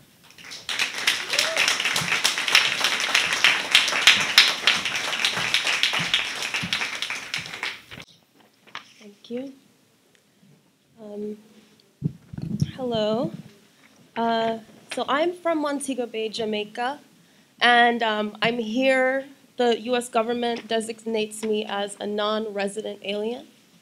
And it's been most curious and horrific watching the cog of the great American experiment turning and turning against itself. And sometimes maybe it takes an alien to tell you a truth about yourself. That's been apparent to us all along. So when I think about resistance and rebellion, I think of June Jordan, and so I'll be reading a poem of hers. called Poem About My Rights by June Jordan. Even tonight, and I need to take a walk and clear my head about this poem, about why I can't go out without changing my clothes, my shoes, my body posture, my gender identity, my age, my status as a woman, alone in the evening, alone on the streets, alone not being the point being that I can't do what I want to do with my own body because I am the wrong sex, the wrong age, the wrong skin. And suppose it was not here in the city, but down on the beach or far into the woods, and I wanted to go there by myself, thinking about God or thinking about children or thinking about the world, all of it disclosed by the stars and the silence. I could not go and I could not think and I could not stay there alone as I need to be alone because I can't do what I want to do with my own body, and who in the hell set things up like this? And in France, they say if the guy penetrates but does not ejaculate, then he did not rape me. And if after stabbing him, if after screams, if after begging the bastard, and if even after smashing a hammer to his head, if even after that he and his buddies fucked me after that, then I consented and there was no rape because finally, you understand, finally, they fucked me over because I was wrong. I was wrong again to be me, being me where I was, wrong to be who I am, which is exactly like South Africa penetrating into Namibia, penetrating into Angola. And does that mean, how do you know if Pretoria ejaculates? What will the evidence look like, the proof of the monster jackboot ejaculation on black land? And if after Namibia, and if after Angola, and if after Zimbabwe, and if after all of my kinsmen and women resist even to self-immolation of the villages, and if after that we lose nevertheless, what will the big boys say? Will they claim my consent? Do you follow me? And according to the Times this week, the CIA decided that they had this problem, and the problem was a man named Nkrumah, so they killed him. And before that, it was Patrice Lumumba. And before that, it was Fred Hampton. And before that, it was my father on the campus of my Ivy League school, and my father afraid to walk into the cafeteria because he said he was wrong. The wrong age, the wrong skin, the wrong gender identity, and he was paying my tuition. And before that, it was my father saying I was wrong, saying that I should have been a boy because he wanted one, a boy, and that I should have been lighter skinned, and that I should have had straighter hair, and that I should not be so boy crazy, but that I should just be one, a boy. And before that, it was my mother pleading plastic surgery for my nose and braces for my teeth and telling me to let the books loose, to let them loose. In other words, I am very familiar with the problems of the CIA and the problems of South Africa and the problems of Exxon Corporation, and the problems of white America in general, and the problems of the teachers and the preachers and the FBI and the social workers and my particular mom and dad. I am very familiar with the problems because the problems turn out to be me. I am the history of rape. I am the history of the rejection of who I am. I am the history of the terrorized incarceration of myself. I am the history of battery assault and limitless armies against whatever I want to do with my mind and my body and my soul. And whether it's about walking out at night, or whether it's about the love that I feel, or whether it's about the sanctity of my vagina, or the sanctity of my national boundaries, or the sanctity of my leaders, or the sanctity of each and every desire that I know from my personal and idiosyncratic and indisputably single and singular heart, I have been raped because I have been wrong. The wrong sex, the wrong age, the wrong skin, the wrong nose, the wrong hair, the wrong need, the wrong dream, the wrong geographic, the wrong sartorial I have been the meaning of rape. I have been the problem everyone seeks to eliminate by forced penetration with or without the evidence of slime. But let this be unmistakable. This poem is not consent.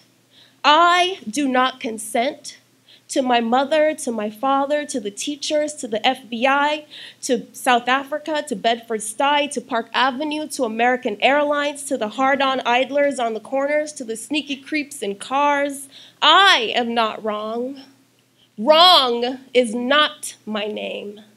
My name is my own, my own, my own. And I can't tell you who in the hell set things up like this, but I can tell you that from now on, my resistance, my simple and daily and nightly self-determination may very well cost you your life.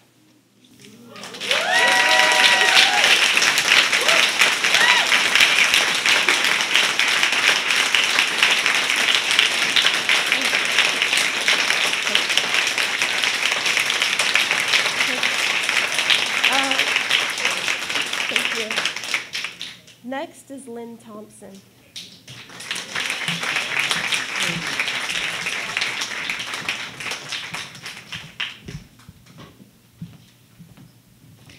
Although I didn't know that the brilliant Safiya was going to choose the same poem I chose,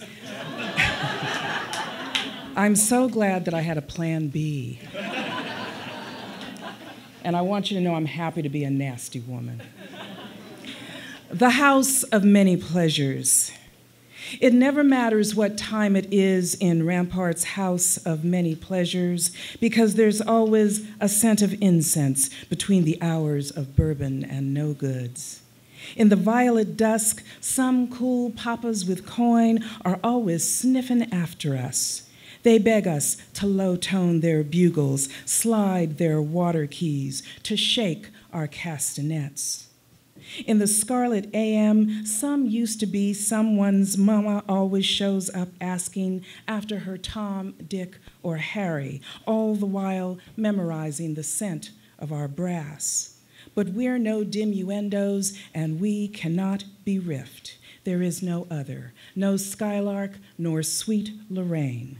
We're the blues the world forgets when we lie between a man's thighs, perfume of sin and reefer bleeding from our fingertips. We are wild cats for a sweet daddy. We bite when you beg us.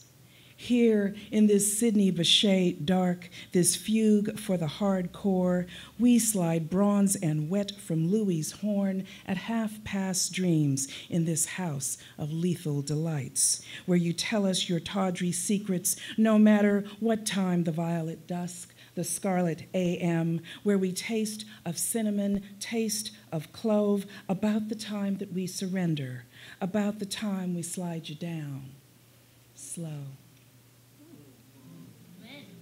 Thank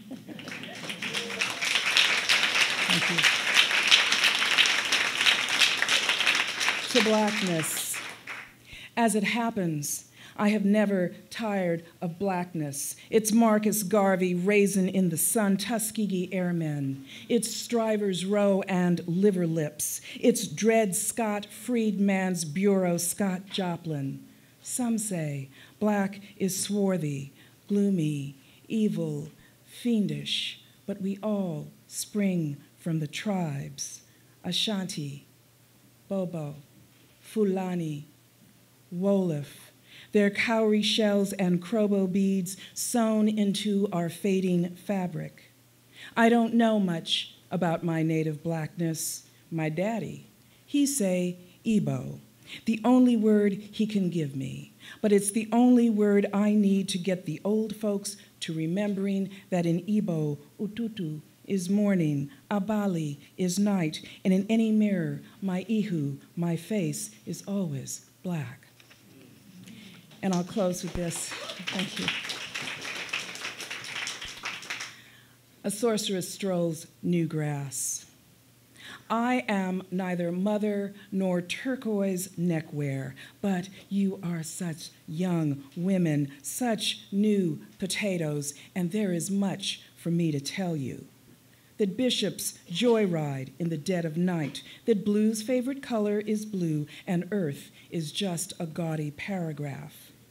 And though I am ripe as November, I can tell you no sorceress ever abandons midday, and a sculptor is always better in a waterbed. Of course, I'm vainglorious with my knowing and croaking, because you women are writing your own book of migration, and without warning, I feel useless as an empty valise. What you know makes the bandicoot fly, and you converse in flamingo and seashell, smell like smoke and rapscallions. You are tambourines in the stewing pot, a crucible of symbols. Being fresh as new grass, you inspire me to astonish, then gloat, to beg no pardon, then begin. Thank you.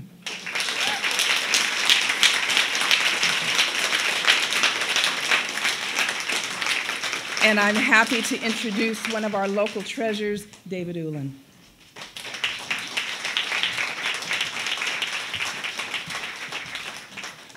Thank you. Because I was raised to be polite, I was going to say I'm happy to be here, but I'm not. I'm really pissed off to be here. I'm really angry that we all have to be here. I'm grateful to be here, and I'm honored to be here and on this bill. And I want to thank David and Anna and Carol and Jim for putting this together. I also prepared a plan B, but no one read my plan A. So I've been sitting there going, what do I want to read? What do I want to read? America, I've given you all, and now I'm nothing. But I think one of the things that when I was looking around to see what I wanted to read, one of the pieces that I kept coming back to was Letter from a Birmingham Jail. Because this is particularly in light of the egregious tweeter and what he was tweeting about Mr. Representative Lewis over the weekend. But because I also think that the passage I'm going to read is about as excellent a moral defense of non-normalization as I've ever seen. So don't normalize. There comes a time when the cup of endurance runs over, and men are no longer willing to be plunged into the abyss of despair. I hope, sirs, you can understand our legitimate and unavoidable impatience. You express a great deal of anxiety over our willingness to break laws. This is certainly a legitimate concern. Since we so diligently urge people to obey the Supreme Court's decision of 1954 outlawing segregation in the public schools, at first glance it may seem rather paradoxical for us consciously to break laws. One may well ask, how can you advocate breaking some laws and obeying others? The answer lies in the fact that there are two types of laws, just and unjust. I would be the first to advocate obeying just laws. One has not only a legal but a moral responsibility to obey just laws. Conversely, one has a moral responsibility to disobey unjust laws. I would agree with St. Augustine that an unjust law is no law at all. Now, what is the difference between the two? How does one determine whether a law is just or unjust? A just law is a man-made code that squares with the moral law or the law of God. An unjust law is a code that is out of harmony with the moral law. To put it in the terms of St. Thomas Aquinas, an unjust law is a human law that is not rooted in eternal law and natural law. Any law that uplifts human personality is just. Any law that degrades human personality is unjust. All segregation statutes are unjust because segregation distorts the soul and damages the personality. It gives the segregator a false sense of superiority and the segregated a false sense of inferiority. Segregation, to use the terminology of the Jewish philosopher Martin Buber, substitutes an I-it relationship for an I-thou relationship and ends up relegating persons to the status of things. Hence, segregation is not only politically, economically, and sociologically unsound, it is morally wrong and sinful. Paul Tillich has said that sin is separation. Is not segregation an existential expression of man's tragic separation, his awful estrangement, his terrible sinfulness? Thus it is that I can urge men to obey the 1954 decision of the Supreme Court, for it is morally right, and I can urge them to disobey segregation ordinances, for they are morally wrong. Let us consider a more concrete example of just and unjust laws. An unjust law is a code that a numerical or power majority group compels a minority group to obey but does not make binding on itself. This is difference made legal. By the same token, a just law is a code that a majority compels a minority to follow and that it is willing to follow itself. This is sameness made legal. Let me give another explanation. A law is just if it is inflicted on a minority that as a result of being denied the right to vote had no part in enacting or devising, a law is unjust if it is inflicted on a minority that as a result of being denied the right to vote, it had no part in enacting or devising the law. Who can say that the legislature of Alabama, which set up that state's segregation laws, was democratically elected? Throughout Alabama, all sorts of devious methods are used to prevent Negroes from becoming registered voters, and there are some counties in which, even though Negroes constitute a majority of the population, not a single Negro is registered. Can any law enacted under such circumstances be considered democratically structured? Sometimes a law is just on its face and unjust in its application. For instance, I have been arrested on a charge of parading without a permit. Now, there is nothing wrong in having an ordinance which requires a permit for a parade, but such an ordinance becomes unjust when it is used to maintain segregation and to deny citizens the First Amendment privilege of peaceful assembly and protest. I hope you are able to see the distinction I'm trying to point out. In no sense do I advocate evading or defying the law, as would the rabid segregationist. That would lead to anarchy. One who breaks an unjust law must do so openly, lovingly, and with a willingness to accept the penalty. I submit that an individual who breaks a law that conscience tells him is unjust and who willingly accepts the penalty of imprisonment in order to arouse the conscience of the community over its injustice is in reality expressing the highest respect for law. Of course, there is nothing new about this kind of civil disobedience. It was evidenced sublimely in the refusal of Shadrach, Meshach, and Abednego to obey the laws of I can't pronounce this name, but Nebuchadnezzar, on the ground that a higher moral law was at stake. It was practiced superbly by the early Christians who were willing to face hungry lions and the excruciating pain of chopping blocks rather than submit to certain unjust laws of the Roman Empire. To a degree, academic freedom is a reality today because Socrates practiced civil disobedience. In our own nation, the Boston Tea Party represented a massive act of civil disobedience. We should never forget that everything Adolf Hitler did in Germany was legal, and everything the Hungarian freedom fighters did in Hungary was illegal. It was illegal to aid and comfort a Jew in Hitler's Germany. Even so, I am sure that had I lived in Germany at the time, I would have aided and comforted my Jewish brothers. If today I lived in a communist country where certain principles dear to the Christian faith are suppressed, I would openly advocate disobeying that country's anti-religious laws. Thank you.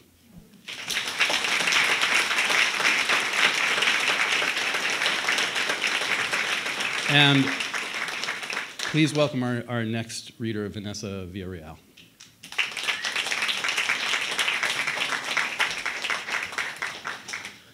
Thank you all. Thank you so much to Anna and David and Carol for inviting me to read. I'm going to read off of my phone. Apologies. I also have a June Jordan poem, In Memoriam, for Martin Luther King Jr., and I want to invoke his radical spirit in this room, not just the one that preached that he had a dream, but also who had a moral call for us to be aggressively invested in each other's survival and resist moderate politics. 1. Honey people, murder, mercy, USA. The milkland turn to monsters, teach, to kill, to violate, pull down, destroy the weekly freedom-growing fruit from being born.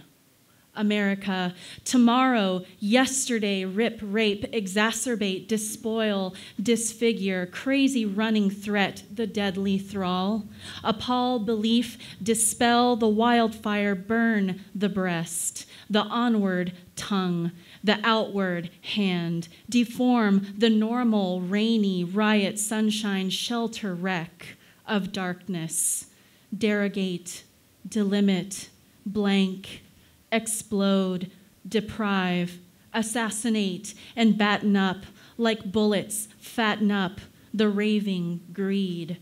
Reactivate a springtime terrorizing death by men by more than you or I can stop. 2.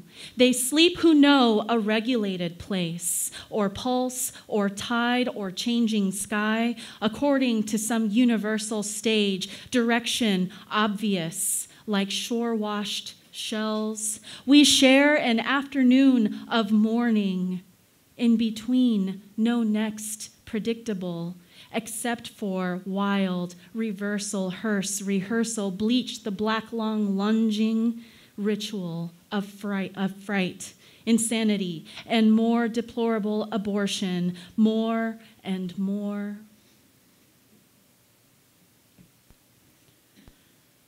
This poem is about immigration. I am a product of immigrants that came from Mexico and were pardoned by Reagan. I'm from a long line of migrant laborers who picked fruit all throughout this country, and I have the privilege of standing here now. Estrellada. No distance I horizon might bewilder that loneliness persisting, its constant hunt. An old companion, it silvers its way into our still. When the house is paused, each object seems to tilt in mid-plummet, each red egg a hatching star in my hair. Each surface of my life a border and singularity, the migrant heart sliced into petals by guitar string. Born on a cusp, my first cry erupts, a strand of throated river rope that hangs the crossing in a tissue of fog. In that valley, babies lift to mid-heaven in sleep, hang above the deepening cleft, fractaling. A concurrent unweaving as I weave, the text an unraveling ghost skirt, ever repeating its leaving and leaving and leaving. Singularity, misterio doloroso.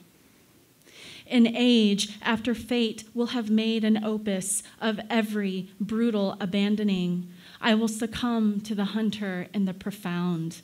A gallant leap into a copse of pines, the beast born split, each arrow pierces two beings.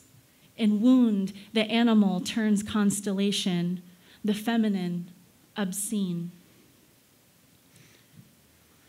And this last one is a tribute to the amazing women that I am descended from. It's called Angelica Root. What bread-wide back I sprung from, what woman I unraveled from, what witch poured her blade into me, what moon howled into my opal mouth. I am diamond eye. I see all the hues bouncing in your own body. I see all your child. I gave my tooth for the sight, and like this, I swallow my own eye. I am the coin in your throat, the bodies in the river. My cancered ancestors spool through me. Their bones adorn my house, rattle your collar. You go on, eat your fruit. Pear baby, I language the blood back into our head. Thank you.